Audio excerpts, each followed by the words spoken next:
Now, you know the story. Mary, along with some other women, one of whom was Mary, who they were sort of varies by their names in the different Gospels. It doesn't really matter. Mary Magdalene was one of them. They went to the tomb because they weren't able to put all the spices and things on Jesus' body that they wanted to, because it was the Sabbath. And then the day after the Sabbath, on the first day of the week, they went and they found the stone rolled away. That's the empty tomb. Everybody fled at that point. But Mary Magdalene came and stood at the empty tomb by herself. In the 20th chapter of John, starting at verse 11, it says, "Now Mary stood outside the tomb crying. As she wept, she bent over to look into the tomb and saw two angels in white seated where Jesus' body had been, one at the head and the other at the foot. They asked her, 'Woman, why are you crying?' 'They have taken my Lord away,' she said, 'and I don't know where they have put him.' At this she turned around and saw Jesus standing there, but she did not realize that it was Jesus. He asked her, 'Woman, why are you crying? Who is it you are looking for?' Thinking he was the gardener, she said, 'Sir, if you have carried him away, tell me where you have put him, and I will get him.' Jesus said to her, 'Mary.' She turned toward him and cried out in Aramaic, 'Rabboni,' which means teacher. Jesus said, 'Do not hold on to me, for I have not yet ascended to the Father,' which is what Jesus said back in chapter 16 about convicting the world in regard to righteousness, because he's going to the Father, where we will not see him again. 'Go instead to my brothers and tell them, I am ascending to my Father and your Father, to my God and your God.' Mary Magdalene went to the disciples with the news, 'I have seen the Lord.'" Not, "There's an empty tomb." "I have seen the Lord." And she told them that he had said these things to her. Pardon me. Jesus didn't appear to Mary to prove that he had risen from the grave to anybody else but Mary.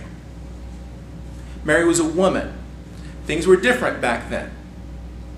Legally, a woman could not testify in court. Her testimony was legally invalid and unreliable. Even two women wouldn't quite do it. But there weren't even two women here. It was just one woman. One person.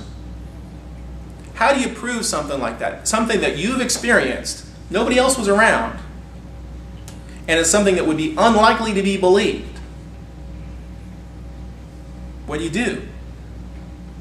First of all, you probably need to realize that it was for you, right? However, despite this, Mary went and told the other disciples, and she became the first evangelist of the resurrection. Now, the woman at the well was the first evangelist because she went and told people that she had seen the Christ, that Jesus hadn't died on the cross yet. Mary, another woman, an unreliable witness according to the law, became the first person to go tell people that Jesus was alive. Not that the tomb was empty, but that Jesus was alive and she had seen him. That was a tremendous gift to Mary. Was it because Mary had been more obedient? Was it because Mary believed the right things? As a woman, she wouldn't have been allowed to be a teacher, but she would have sat and listened. There's sort of a fine line to walk here, but it was because of her relationship with Jesus. This whole story here about Mary has her at the tomb. She's come to be with the body of her Lord, to give service to the body, not really expecting him to rise up. Just devotion to him. And when his body's gone, all she can think about is finding it. to continue to do the thing she'd come to do, to serve him out of her devotion to him. Everything else to the side. Because of that devotion, Jesus appeared to her. Not to Peter, not to anybody else. Jesus appeared to her.